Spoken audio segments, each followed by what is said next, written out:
Welcome to Democracy Now!, democracynow.org, the War and Peace Report. I'm Amy Goodman. Doctors Without Borders is demanding an independent inquiry into a suspected U.S. airstrike on an Afghan hospital that killed 22 people in the city of Kunduz, saying it may be a war crime. The attack Saturday killed 12 staff members and 10 patients, including 3 children.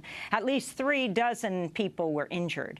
The strikes reportedly continued for 30 minutes after the United States and Afghan militaries were informed by telephone that the hospital was being bombed. Kunduz has been the scene of fierce fighting since the Taliban seized the city last week. On Sunday, Doctors Without Borders announced it would have to withdraw from Kunduz, where it operated the only free trauma care hospital in northern Afghanistan. We'll have more on the story after headlines. In northern Syria, airstrikes have killed a family of 5 and a rescue worker who was searching for victims of the attack on Saturday. It's unclear who carried out the airstrike. The region's been regularly bombed by the Syrian government and now by Russia, which began bombing Syria last week. In other news from Syria, the self-proclaimed Islamic State has destroyed another key monument in the ancient city of Palmyra. The reported destruction of the Arc de Triomphe comes after ISIL already destroyed 2 temples at Palmyra, described by UNESCO as one of the most important cultural centers of the ancient world. In South Carolina, at least 8 people have been killed, and once-in-a-millennium floods. Roads and buildings have buckled. A swath of a major highway has been shut down, and hundreds of people have had to be rescued from the rising waters. More than a foot of rain fell overnight in the capital, Columbia, where all residents have been told to boil their water before drinking it. South Carolina Governor Nikki Haley said the rain is at a 1,000-year level. When you think about what we're sitting in right now, we are at a 1,000-year level of rain in parts of the low country. What does that mean? We haven't seen this level of rain in the low country in 1,000 years. That's how big this is. That's how South Carolina is dealing with right now. The Congaree River is at its highest level since 1936. Meanwhile, the search continues for the missing cargo ship El Faro, which disappeared during Hurricane Joaquin with 33 people on board. Scientists have warned intensified hurricanes and flooding are being fueled by climate change. We'll have more on climate change later in the broadcast. In Guatemala, at least 130 people have died and more than 300 more are still missing after a landslide buried parts of El Cambre, a village about 10 miles east of Guatemala City. The landslide was caused by heavy rain and flooding in the region. The United States and 11 other Pacific Rim countries are said to be nearing an agreement on the Trans-Pacific Partnership, a trade pact encompassing about 40% of the global economy. The deal could be announced as early as today after negotiators meeting behind closed doors in Atlanta, Georgia, reportedly reached a deal on the so-called death sentence clause, extending drug company monopolies on medicines. The United States and drug companies had pressed for longer monopolies on new biotech drugs, while multiple countries opposed the push, saying it could deny life-saving medicines to patients who cannot afford high prices. The compromise reportedly includes monopolies of between 5 and 8 years. At least 4 people have been arrested protesting the secret negotiations over the TPP, which they say will aid corporations at the expense of health, environmental, and labor protections. If a deal is reached, Congress will have at least 90 days to review the TPP before President Obama can sign it.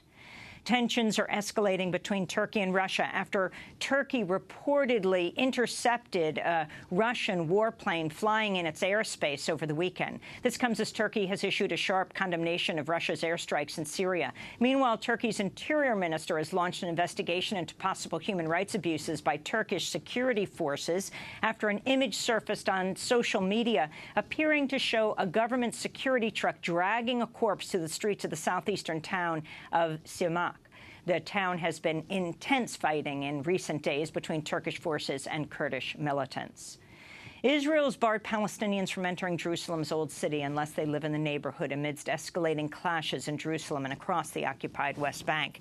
This comes after 2 Israeli men were stabbed to death in Jerusalem Saturday by a Palestinian man who was later killed by police. Israeli troops also shot and killed a Palestinian teenager in the West Bank Sunday. The Red Crescent says more than 90 Palestinians have been shot and wounded by Israeli security forces or Jewish settlers with either live ammunition or rubber-coated steel bullets since Saturday. Prime Minister Benjamin Netanyahu is vowing a, quote, fight to the death against Palestinian terror.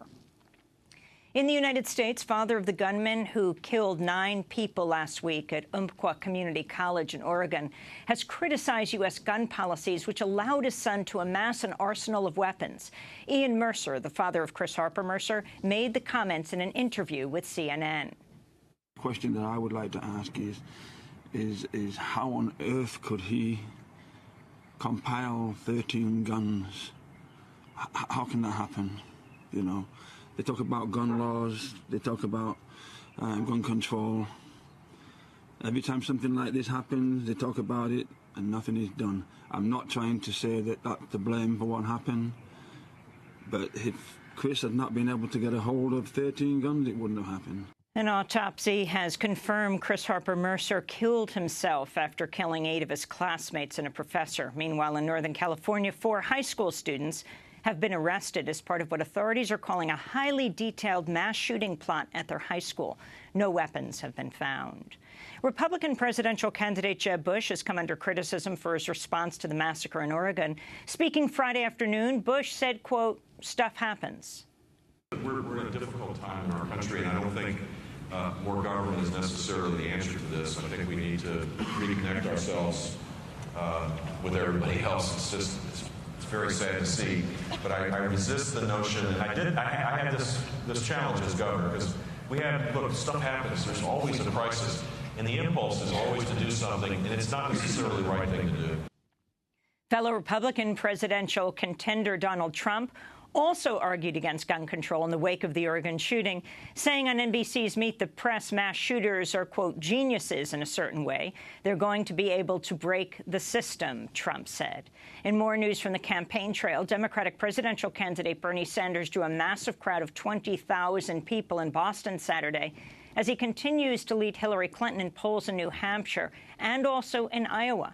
The rally was the largest for a presidential primary candidate in Massachusetts in recent history. Meanwhile, members of the Boston chapter of Students for Justice in Palestine say they were approached by police at Saturday's rally and told the Sanders campaign was asking them to take down their signs, which read, quote, will you feel the burn for Palestine? The activists say after they began filming the interaction, they were told they had to leave or face arrest for, quote, verbal trespassing. Education Secretary Arne Duncan has announced he's stepping down in December. President Obama's named Deputy Education Secretary John B. King, Jr. as acting Education Secretary, avoiding a Senate battle to confirm a replacement for Duncan. King previously served as New York State's Education Commissioner, where he came under criticism for advocating high-stakes standardized testing linked to teacher evaluations, policies which have sparked a historic statewide testing boycott by students and parents. Arne Duncan has faced criticism for advocating similar policies at the national level. Utah Congressmember Jason Chaffetz is making a bid to replace John Boehner as Speaker of the House, challenging Boehner's presumed successor, House Majority Leader Kevin McCarthy. Chaffetz has been a leading critic of Planned Parenthood during recent House hearings targeting the organization. Alabama has announced plans to shutter 31 driver's license offices in areas which are disproportionately African-American. The move comes after the state approved a voter ID law requiring a government-issued ID to vote. Birmingham News columnist John Archibald wrote, quote, every single county in which blacks make up more than 75% of registered voters will see their driver license office closed. Every one, he wrote.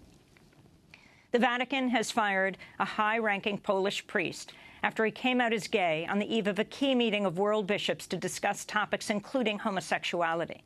Monsignor Krzysztof Karamza said coming out was a difficult decision within the Catholic Church, which opposes homosexuality.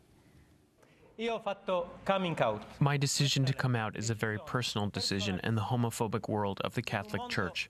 It has been very difficult and very hard. I ask that you keep in mind this reality that is difficult to understand for anyone who has not lived through an identical passage in their own life. The Vatican's decision to fire Carranza comes after Pope Francis's visit to the United States, where he drew criticism for meeting with Kim Davis, the county clerk in Kentucky, who refused to issue marriage licenses to same-sex couples. But the Vatican now says Davis was among, quote, several dozen invited by the nunciature to greet Pope Francis as he arrived, and that the meeting, quote, should not be considered a form of support for her position in all of its particular and complex aspects. The Vatican said the only real audience granted by Francis was with a former student whom CNN identified as Yayo Grassi, an openly gay man who brought his partner to the meeting with the Pope. A 15-year-old boy who's believed to be the youngest person convicted of terrorism charges in Britain has been sentenced to at least 5 years in prison for sending thousands of online messages to extremists in Australia. In the messages, he allegedly plotted to behead police officers during an upcoming Australian military parade. The boy was not accused of taking any actions beyond sending messages online. At his sentencing, the judge said, quote, had the authorities not intervened, the teenager would have continued to play his part, hoping and intending that the outcome would be the deaths of a number of people. 3 scientists have won the Nobel Prize for medical breakthroughs and treatments for parasitic diseases that afflict more than a third of the world's population.